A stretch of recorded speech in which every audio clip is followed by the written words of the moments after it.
তাহলে শুরু করছি। আকাশের 7টি তারা, ঠিক আছে? কার লেখা? জীবনানন্দ দাশ। তো এই জীবনানন্দ দাশ হচ্ছেন একজন প্রকৃতিপ্রেমিক কবি। গ্রাম বাংলার যে প্রকৃতির যে অপরূপ সৌন্দর্য, সেই সৌন্দর্যের অনুভূতি নিয়ে তিনি কিন্তু কবিতা লেখেন, ঠিক আছে?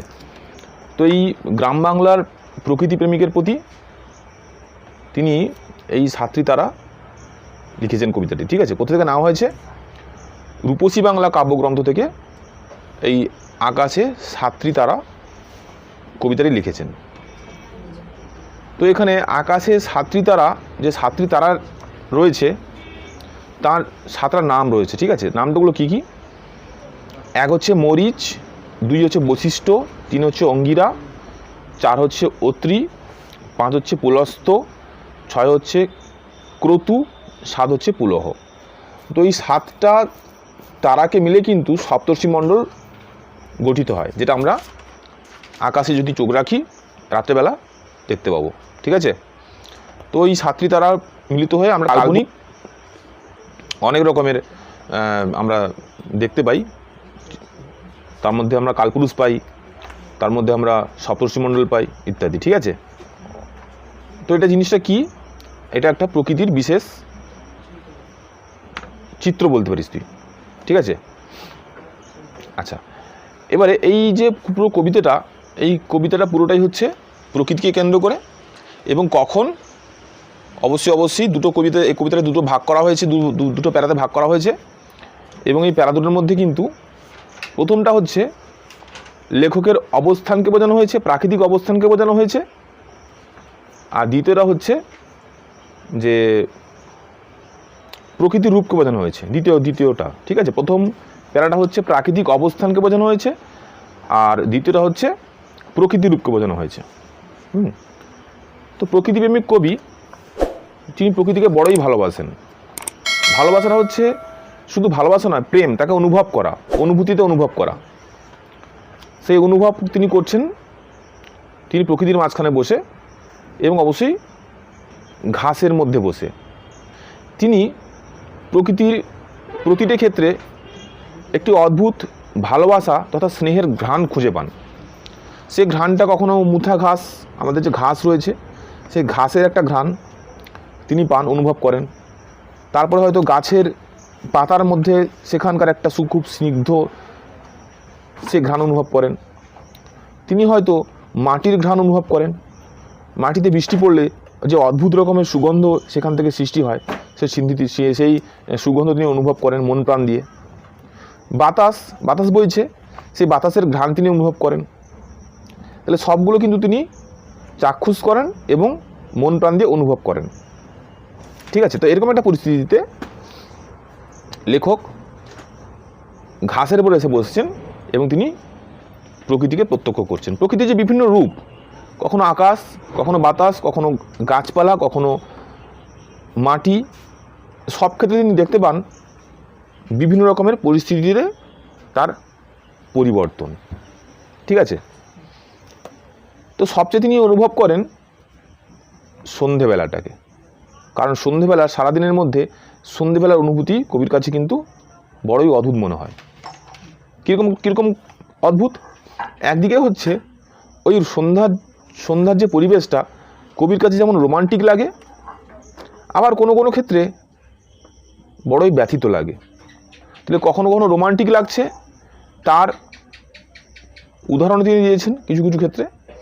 আবার কিছু ব্যথিত লাগে, সেই ব্যথিত মানে হচ্ছে দুঃখ পাওয়া, মনের একটা চরম আঘাত পাওয়া। সেই আঘাত পাওয়া বা দুঃখ পাওয়া, এর ফলে মানুষ কী হয়? ক্লান্ত হয়ে পড়ে, ঝিমিয়ে পড়ে। রাতের অন্ধকারকে মৃত্যুর সঙ্গে তুলনা করা হয়। এটাও কিন্তু তিনি বুঝেছেন। তো প্রকৃতির যে এত রকম যে অনুভূতি, এই অনুভূতিটা কিন্তু লেখক শুধুমাত্র গ্রাম বাংলার মাঝখানেই পান, এবং একে তিনি বলেছেন প্রকৃতির প্রাণ। তিনি এই প্রকৃতির প্রাণকে কিন্তু পৃথিবীর আর কোথাও তিনি খুঁজে পাবেন না, এরকম তিনি মনে করেন। কারণ কি? এই গ্রাম বাংলার চতুর্দিকের প্রাকৃতিক পরিবেশ, সামাজিক পরিবেশটা এমন, সেই পরিবেশটা কিন্তু অন্য কোথাও তিনি খুঁজে পাবেন না, এটা তার বিশ্বাস। সেই থেকে তিনি লিখেছেন কবিতাটি শুরু করেছেন এইভাবে, আকাশে 7টি তারা যখন ফুটে ওঠে আমি এই ঘাসে বসে থাকি। এই ঘাসে বলতে কোন ঘাসে? প্রকৃতির মাঝখানে কোনো একটা প্রকৃতির ছোঁয়ার পেতে চান এবং কোনো একটা ঘাসের মধ্যে তিনি বসে থাকেন। কোন 7টি তারা? 7টি তারা আমরা দেখি কেন? 7টি তারা হচ্ছে, নামগুলো আগেই বলেছি, তার বিশেষ অনুভূতি কিন্তু প্রকাশ পায়। আমরা যখন আকাশের মধ্যে তো লক্ষ লক্ষ কোটি কোটি তারা রয়েছে, কিন্তু বিশেষ বিশেষ কিছু যখন তারা বা গ্রহ আমরা দেখতে পাই আকাশে, তাদের প্রতি কিন্তু বিশেষ আমাদের আকর্ষণ জন্মায়। ঠিক আছে, যেমন এই তারাগুলোর কথা বললাম, সপ্তর্ষি মণ্ডল বললাম, কালপুরুষ বললাম, কিংবা শুক্র গ্রহ বললাম, যখন আমাদের শুকতারা যেটাকে বলছি, এগুলো যখন আকাশে আসে আমরা কিন্তু খুব বিশেষ দৃষ্টিভঙ্গি নিয়ে, অনুভূতি নিয়ে কিন্তু আমরা কাল্পনিক দৃষ্টিভঙ্গি নিয়ে আমরা অনুভব করে তাদেরকে দেখি বা অনুভব করি। লেখক এখানে সেইভাবে সেই 7টি তারার অবস্থানকে উল্লেখ করেছেন। তো তখন তিনি বলছেন 7টি তারা কখন ফুটে ওঠে? যখন সন্ধ্যা হয়ে যায়, অর্থাৎ সূর্যালোক থাকে না, সূর্য ডুবে যায়, ঠিক সন্ধ্যার অনুভূতি পেতে তিনি কিন্তু একটি ঘাসে বসে রয়েছেন। এই কিন্তু সন্ধ্যা হওয়ার আগের মুহূর্ত থেকে কবি প্রকৃতির যে পরিবর্তন তিনি কিন্তু লক্ষ্য করছেন। কি পরিবর্তন লক্ষ্য করছেন?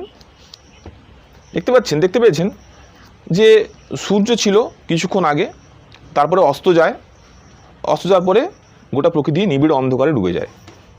কিন্তু সূর্য অস্ত যাওয়ার মুহূর্তে যে প্রাকৃতিক পরিবেশ গড়ে ওঠে, সেটা কি তিনি দেখতে পান যে তখন মেঘগুলো কিন্তু কামরাঙা লাল মেঘ হয়ে যায়। কারণ মেঘ কিন্তু যখন সূর্য থাকে আকাশে, মেঘগুলো সাদা থাকে। যখন ওই সূর্যাস্ত চলে যায়, তখন পশ্চিম আকাশে আমরা দেখতে পাই মেঘগুলো একেবারে লাল হয়ে গেছে। সেই লালটা কিন্তু বড়ই অদ্ভুত, সেটা কিন্তু রক্তের মতো লাল নয়, আবার কমলা রঙও নয়। তিনি খানিকটা অনুভব করেছেন প্রকৃতির কোনো রঙকে দিয়েই। কীরকম রঙ? কামরাঙা বলে একটি ফল রয়েছে, যেটা আমরা করমঙ্গা বলি, ঠিক আছে, সবজি হিসেবে আমরা ব্যবহারও করি। সেই সবজির সেই করমঙ্গা বা কামরাঙা যে ফল যেটা বললাম, যার সাথে টক হয়, তো সেইটাকে কাটলে বা তার যে পেকে গেলে তার গায়ে যে রং দেখতে পান, খানিকটা কবি মেঘটাও কিন্তু সেরকম রঙের বুঝতে পারছেন। কারণ কি? কারণ মেঘটা হচ্ছে বা সূর্য হচ্ছে অস্তগামী। তা অস্তগামী হওয়ার সময় সেই মেঘটা কিন্তু কামরাঙা লাল হয়ে গেছে। সেই কামরাঙা ফলের মতন যে রং, সেই রঙের মতন কিন্তু মেঘটা লাল হয়ে গেছে। তাহলে বলছেন যে কামরাঙা লাল মেঘ যেন মৃত মনিয়ার মতন গঙ্গাসাগরের ঢেউয়ে ডুবে গেছে। আচ্ছা, এখানে এই কামরাঙা লাল মেঘকে আরও একটি জিনিসের সঙ্গে তুলনা করেছেন, তিনি হচ্ছেন মনিয়া হচ্ছে গ্রাম বাংলার একটি ছোটো ছোটো পাখি। সেই পাখিটার মধ্যে বড়ই প্রাণচঞ্চল স্বভাব। সে পাখি কিন্তু কখনো স্থির থাকে না এক জায়গায়, বড়ই প্রাণচঞ্চল আর কি স্বভাব। তো সেই পাখি যখন মারা যায়, তখন সেই পাখিটির যে রক্ত, তার যে মুখ ফ্যাকাশে হয়ে যায়, গোটা শরীর ফ্যাকাশে হয়ে যায়, কিংবা তার শরীরের মধ্যে রক্তর এতটাই গাঢ় রং থাকে, এবং খানিকক্ষণ আগে পর্যন্ত যেই পাখিটা প্রাণচঞ্চল ছিল, যখন সে মারা যায় ধীরে ধীরে নিস্তেজ হয়ে মৃত্যুর কোলে ঢলে পড়ে, তখন সেই পাখিটাকে দেখলে বড়ই অসহায় লাগে। তো সেই রকমই আকাশে যখন সূর্য ডুবে যাচ্ছে, তখন কিন্তু যেন মনে হচ্ছে যে আকাশে যেন মেঘ অস্ত চলে গেল, দিনটাও যেন পরপর মৃত্যুর কোলে ঢলে পড়ল। তো তারপরে এলো অন্ধকার। আমি আগেই বলেছি যে অন্ধকারটা হচ্ছে মৃত্যুর প্রতীক বলি আমরা, ঠিক আছে। তাহলে এখানে কামরাঙা লাল মেঘটা কিছুক্ষণ থেকে তারপরে অন্ধকারে পর্যবসিত হবে। এই মেঘটা কিন্তু সবসময় থাকবে না। তাহলে একটা জীবিত পাখি, মনিয়া পাখি, সে মৃত হলে যেরকম নিস্তেজ হয়ে যায়, সেরকম মেঘটা কিন্তু ধীরে ধীরে ওই রক্তবর্ণ থেকে একবারে কালো বর্ণ ধারণ করবে এবং অন্ধকারে ডুবে যাবে। তার জন্য তুলনা করেছেন যে মৃত মনিয়া পাখির মতো সঙ্গে তার মৃত্যুর পরে যে অবস্থা থাকে তার সঙ্গে কিন্তু মেঘের তুলনা করেছেন। এবং কি হয়েছে? গঙ্গাসাগরের ঢেউয়ে ডুবে গেছে। তাহলে আমরা যখন গঙ্গাসাগরের ঢেউ দেখি, ঢেউটা কী পাই? ঢেউটা আমরা বড়ই শান্ত দেখতে পাই। অর্থাৎ গঙ্গাসাগরে আমাদের মধ্যে কী দেখা যাচ্ছে? আমরা যখন কোনো মৃত ব্যক্তিকে আমরা অস্থি বিসর্জন করতে যাই গঙ্গায়, কেন করি গঙ্গায়? কারণ গঙ্গার হচ্ছে বড় প্রশান্তি। গঙ্গার মধ্যে যেন একটা বিশেষ ছোঁয়া রয়েছে বা অনুভূতি রয়েছে, ঠিক না? তো সেই গঙ্গার মধ্যে বিসর্জন করলে, অস্থি বিসর্জন করলে, মৃত মানুষের যখন অস্থি বিসর্জন করা হয় তখন যেন মনে হয় তার আত্মার শান্তি পাবে, যেন সে শান্ত হয়ে যাবে। যার কারণে কিন্তু লেখক এখানে গঙ্গাসাগরের ঢেউয়ে সব কিছু ডুবে গেছে, প্রকৃতির মধ্যে চঞ্চলতাও ডুবে গেছে এবং মৃতমণিয়ার তার প্রাণটাও কিন্তু ডুবে গেছে। যার কারণে তুলনা করা হয়েছে কামরার লাল ভেঙের সঙ্গে মৃতমণিয়ার, এবং তাদের অবস্থানটা দেখানো হচ্ছে গঙ্গাসাগরে ডুবে গেছে। এর ফলে কি ঘটেছে, তার পরবর্তী অধ্যায়ে কী ঘটেছে, তারপরে এসছে আসিয়াছে শান্ত অনুগত বাংলার নীল সন্ধ্যা। কারণ দিন এসে গেলেই কিন্তু দিনে শেষ হয়ে গেলেই কিন্তু কি সন্ধ্যা আসে, দিনের শেষে গোধূলি আসে, গোধূলির পরে কিন্তু সন্ধ্যা আসে। তো সন্ধ্যা যখন এলো তখন সারাক্ষণ বা সারাটা দিন প্রকৃতিকে যেভাবে প্রাণচঞ্চল থাকতে দেখা গেছিল, সন্ধ্যা এসে যাওয়ার পরে কিন্তু সেই প্রকৃতি আর সেরকমভাবে প্রাণচঞ্চল নেই, যেন শান্ত হয়ে গেছে। যেরকমভাবে মানুষ বা কেউ যখন জীবিত প্রাণী যখন মারা যায়, তখন মারা যাওয়ার পরে যখন সে শান্ত হয়ে যায়, একদমই শান্ত, যেন মনে হয় সে চুপচাপ করে শুয়ে আছে। যখন কেউ মারা যান তখন তাকে দেখলে মনে হয় যেন চুপচাপ করে সে শুয়ে আছে, তার শরীরের মধ্যে প্রাণ নেই, আমরা কিন্তু বুঝতে পারি না, মনে হয় যেন চুপচাপ করে শান্ত হয়ে শুয়ে আছে। ঠিক সেরকমভাবে সন্ধ্যাটা যেন মনে হচ্ছে একেবারে শান্ত। তাহলে আসিয়া আছে শান্ত অনুগত, অনুগত মানে বাধ্য, ঠিক আছে। সেটা কে এসছে না, বাংলার নীল সন্ধ্যা। বাংলা বলতে কোনটা, গ্রাম বাংলা। সন্ধ্যা আমি আগেই বলেছি যে সন্ধ্যাটা বড়ই রোমান্টিসিজম বা রোমান্টিক, কবি এখানে রোমান্টিক রোমান্স অনুভব করছেন সন্ধ্যা। নীল সন্ধ্যা কেন বলা হচ্ছে, কারণ নীলের সঙ্গে কিন্তু রোমান্সের একটা বড় সম্পর্ক রয়েছে।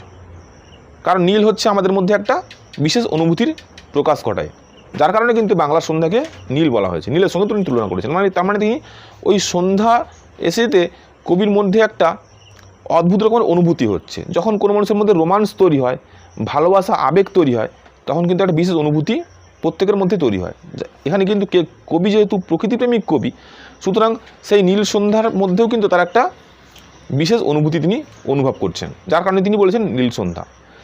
তো এই অনুভূতিটা কি, আরও তিনি বলেছেন কেশবতী কন্যা যেন এসেছে আকাশে।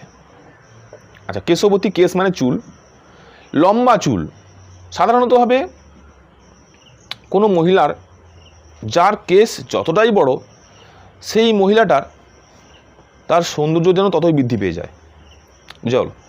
তাহলে সেই কেশটাকে কিন্তু বিশেষ বিশেষ সৌন্দর্যের সঙ্গে তুলনা করা হয়েছে।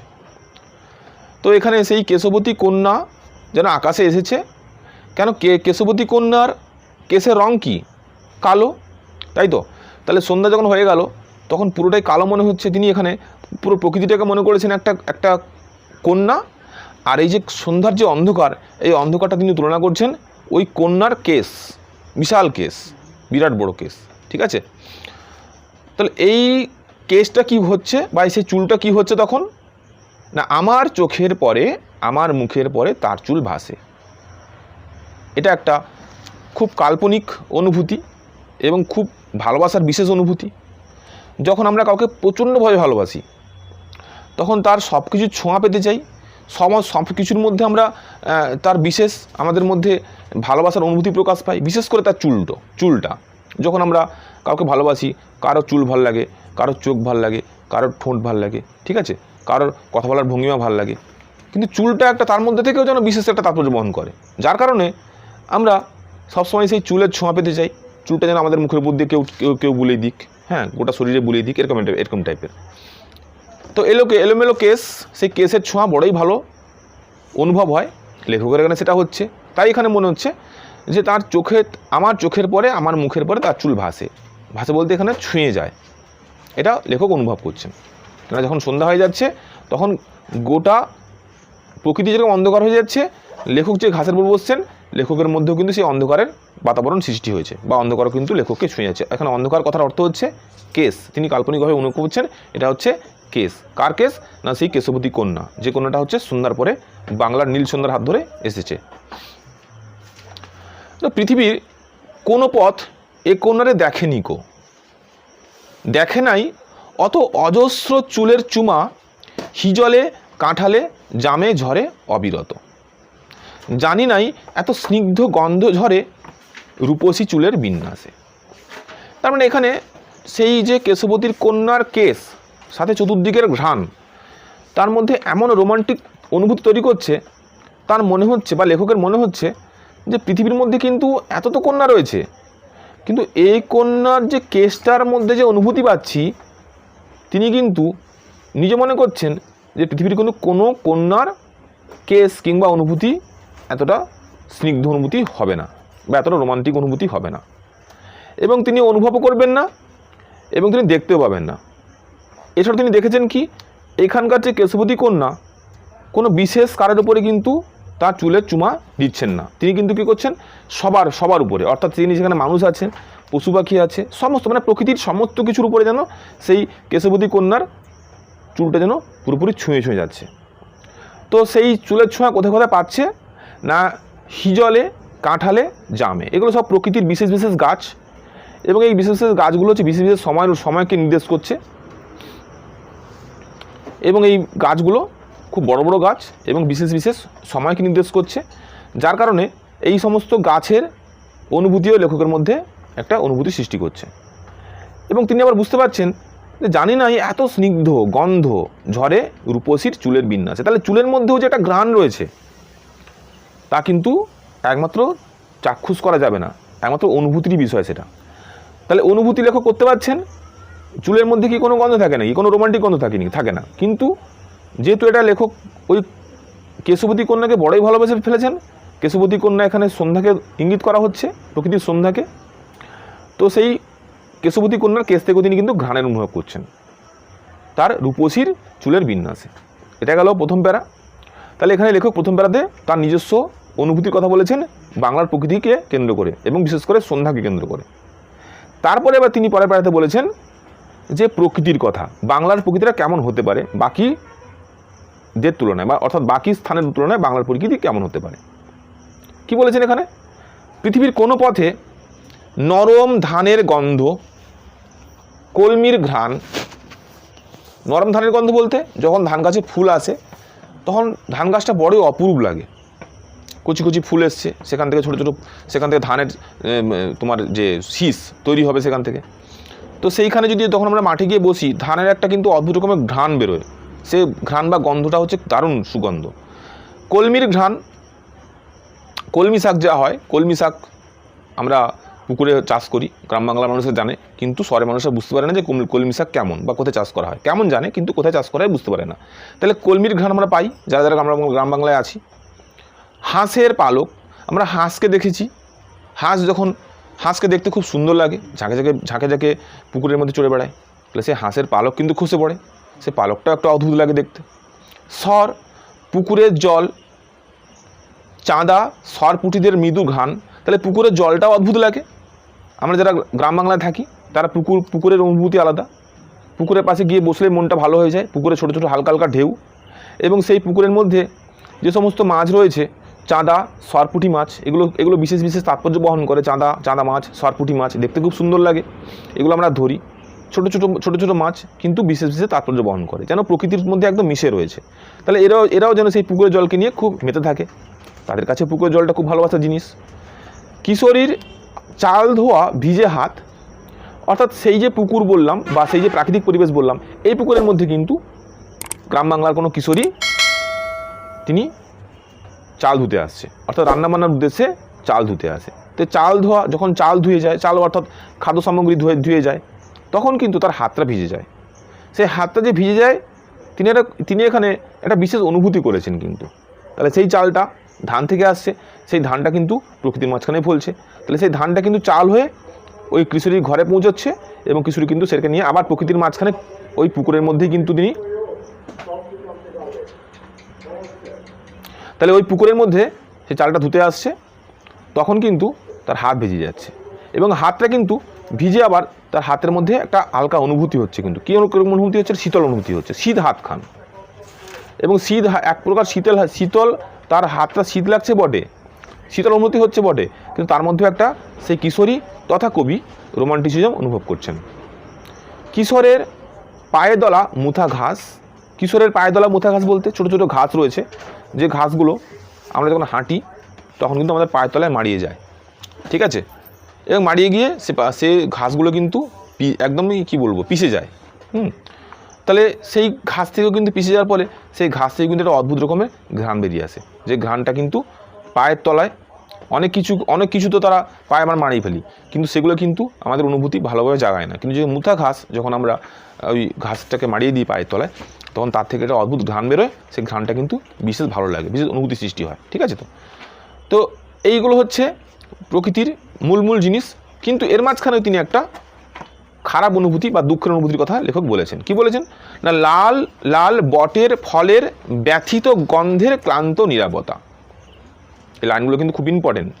লাল লাল বটের ফলের ব্যথিত গন্ধের ক্লান্ত নীরবতা। তাহলে এখানে আমরা বট গাছ সবাই দেখেছি, তার মাঝখানে ফল হয় সবাই দেখেছি, ফলগুলো লাল লাল খুব দেখতে সুন্দর লাগে। ঠিক আছে? তো যখন দেখতে সুন্দর লাগে তখনই যখন গাছে ফলগুলো ধরে খুব সুন্দর লাগে, অনেক পাখি টাকি এসে বসে, ফলগুলো যখন পেকে যায়, এবং সেই পেকে যাওয়ার ফলে সেই ফলগুলো কিন্তু খানিকটা কমলা এবং লালের সংমিশ্রণ থাকে ফলের মধ্যে, ফলগুলোকে পাখিগুলো খায় এবং সেই ফলগুলো মাটিতে পড়ে যায়।